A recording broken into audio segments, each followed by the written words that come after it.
Hello বন্ধুরা, আমি শাকবন্ডেল। আজকে এই ভিডিওতে বেশ কিছু সিনেমা সংক্রান্ত আপডেটস আপনার সঙ্গে শেয়ার করব। প্রথম আপডেটটা আদি বিশ্বাসের আপকামিং সিনেমা G2 অর্থাৎ গুদাচারী 2কে কেন্দ্র করে যে ছবির মধ্যে আপনারা কিন্তু ইমরান হাশমিকে অভিনয় করতে দেখতে পাবেন এবং এই ছবিটার শুটিং 6টা আলাদা আলাদা দেশে হচ্ছে। ছবিটার বাজেট 100 কোটি টাকা হবে, এরকমটাই কিন্তু আপডেট রয়েছে। আদি বিশ্বাসের একটা ছবির সাপেক্ষে এই বাজেটটা কিন্তু যথেষ্টই বড় এবং এই এসপিওনেজ থ্রিলারটা 2025-এর শেষ ভাগে মুক্তি পাবে, অর্থাৎ পরের বছরের লাস্টের দিকে মুক্তি পাবে, এরকমটাই কিন্তু বর্তমানে আপডেট আসছে। আশা করব ছবিটা যথাসময়ে মুক্তি পেয়ে যাবে, 2026 হয়ে যাবে না। এর পরবর্তী আপডেটটা লোকেশ কানাগরাজের আপকামিং সিনেমা কুলিকে কেন্দ্র করে, যেখানে আপনারা মুখ্য চরিত্রে দেখতে পাবেন রজনীকান্তকে, রজনী এবং লোকেশের কোলাবোরেশন।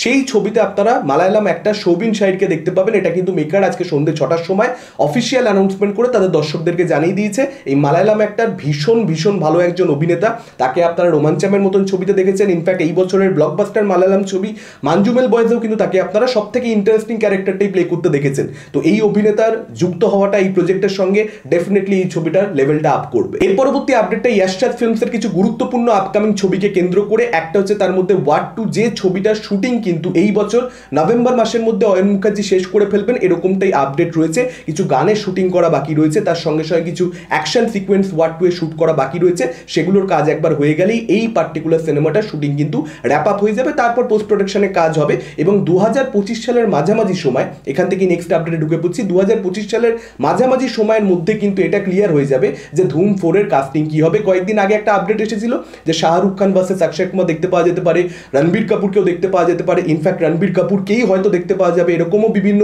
মিডিয়া রিপোর্ট সাজেস্ট করেছিল। কিন্তু বর্তমানে যেটা আপডেট আসছে, কাস্টিং এখনো ফাইনাল হয়নি। আমি সেদিনও সেটা বলেছিলাম যে কাস্টিং এখনো ফাইনাল হয়নি, কিন্তু কাস্টিংটা ফাইনাল হবে 2025-এর মাঝামাঝি সময়ের দিক করে। তার আগে কিন্তু এখানে ইয়াশরাজের তরফ থেকে কোনো ধরনের ফাইনাল সিদ্ধান্ত নেওয়া হবে না, এরকমটাই জানানো হচ্ছে। এবং আদিত্য চোপড়া ওয়ার 2 এর কিছু ফুটেজেস দেখেছে, যেগুলো তাকে প্রচন্ড ইমপ্রেস করতে পেরেছে, যে কারণে বর্তমানে সে কিন্তু চাইছে ধুম 4 ছবিটা, যেহেতু ধুম ফ্র্যাঞ্চাইজি তার মনের খুব কাছে, যে কারণে সে চাইছে অয়ন মুখার্জি ধুম 4 ছবিটা ডিরেকশন দিক। এখন অয়ন মুখার্জি সেটার ব্যাপারে সিদ্ধান্ত নেবে ওয়ার 2 এর কাজ শেষ হয়ে গেলে, শুটিং শেষ হয়ে গেলে, তার পরবর্তীতেই, তার আগে সে সিদ্ধান্ত নেবে না, এরকমটাই আদিত্য চোপড়াকে সে জানিয়েছে।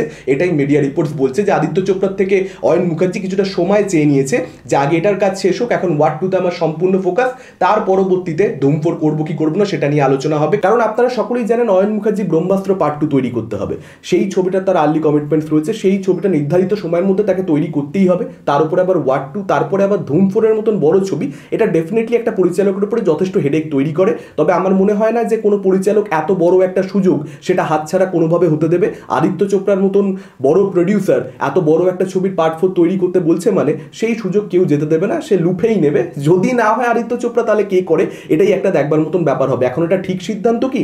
অয়ন মুখার্জি নিজের জীবনে প্রচুর যে একেবারে অ্যাকশন ছবি বানিয়েছে, অ্যাকশন জনরাতে সে একেবারে সিদ্ধহস্ত, সেরকম ব্যাপার নয়। তো সেটা ঠিক সিদ্ধান্ত হবে কিনা ধুম 4 এর মতন বড় ছবি, সেটার একটা প্রমাণ আমরা ওয়ার 2 ছবিটা রিলিজ করলেই আসলে খুব ভালো মতো বুঝতে পেরে যাবো। নেক্সট আপডেটটা সৃজিত মুখার্জি পরিচালিত অতি উত্তম সিনেমাটাকে কেন্দ্র করে, যেটা এই বছরের শুরুর দিকে মুক্তি পায় এবং বক্স অফিসেও বেশ কালেকশন একটা করতে পারে, অন্যান্য অনেক বাংলা ছবির থেকে ফার ফার বেটার কালেকশন করতে পারে। সেই ছবিটার ওটিটি প্রিমিয়ার হতে চলেছে ফ্রাইডে নামের একটা ওটিটি প্ল্যাটফর্ম, সেখানে 30শে আগস্ট থেকে এই ছবিটার প্রিমিয়ার হবে। যাদের সাবস্ক্রিপশন রয়েছে তারা অবশ্যই দেখতে পারে। এর পরবর্তী আপডেটটা খাদান সম্পর্কে, ইদিকা পালের চরিত্র সম্পর্কে একটা আপডেট আসছে। এই ছবিতে ইদিকা পালের ক্যারেক্টারটা খানিকটা এরকম হবে, কয়লা খনি অঞ্চলের মধ্যবিত্ত পরিবারের একজন উচ্চাকাঙ্ক্ষী মেয়ের ভূমিকাতে তিনি এখানে অভিনয় করবেন এবং এই ছবিতে তাকে অ্যাকশন করতে দেখা যাবে কিনা সেটা একেবারে নিশ্চিত নয়, কিন্তু এটা নিশ্চিত যে এখানে দেবের কোনো একটা চরিত্রের সঙ্গে, আপনারা জানেন এখানে দেবের দুটো ক্যারেক্টার থাকবে, একটা ক্যারেক্টারের সঙ্গে কিন্তু ইদিকা পালের ক্যারেক্টারটা প্রেমের সম্পর্ক থাকবে। এটা সত্যি বলতে আমরা আগে থেকেই জানি। আর একটা যেটা আপডেট আসছে, আমি জানি না এই আপডেটের মধ্যে কতটা সত্যতা আছে বা নেই, কিন্তু একটা নামী পত্রিকার তরফ থেকে সেরকমটাই বলা হচ্ছে যে পরিচালক সুজিত রিনো দত্ত তিনি কিন্তু পরবর্তী ক্রিসমাসে, পরবর্তী শীতের জন্য খাদান 2 নিয়ে অলরেডি ভাবা শুরু করেছে। এখন দেখুন এটা হবে কি হবে না সেটা সময় আমাদেরকে বলবে।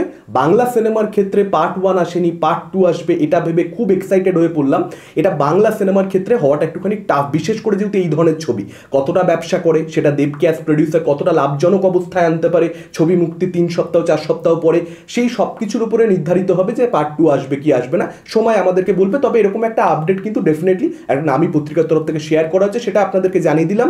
এর পরবর্তী আপডেটটা ওয়াকিং ফিনিক্সের আপকামিং জোকারকে কেন্দ্র করে, যেটা ট্রেলার তো অলরেডি মুক্তি পেয়েই গেছে, আপনারা জানেন সকলে, খুবই ভালো একটা ট্রেলার হয়েছে। সেই ছবিটা অক্টোবরের 2 তারিখে একটা বুধবার মুক্তি পাবে, দুদিন আগেই আসলে মুক্তি পেয়ে যাবে। এটা কিন্তু আজকের আপডেট রয়েছে। আপনাদের কি মতামত এই আপডেটগুলোকে কেন্দ্র করে? কোন আপডেট নিয়ে আপনারা সবচেয়ে বেশি এক্সাইটেড? ডেফিনেটলি আপনারা সেটা আমাদের কমেন্ট করে জানাতে পারেন। এই ভিডিওটা ভালো লাগলে লাইক করতে পারেন, শেয়ার করতে পারেন। আমাদের চ্যানেল নতুন হলে চ্যানেলটাকে অবশ্যই সাবস্ক্রাইব করতে পারেন। আজকের মতন টাটা, চোখ রাখুন পরবর্তী ভিডিওতে।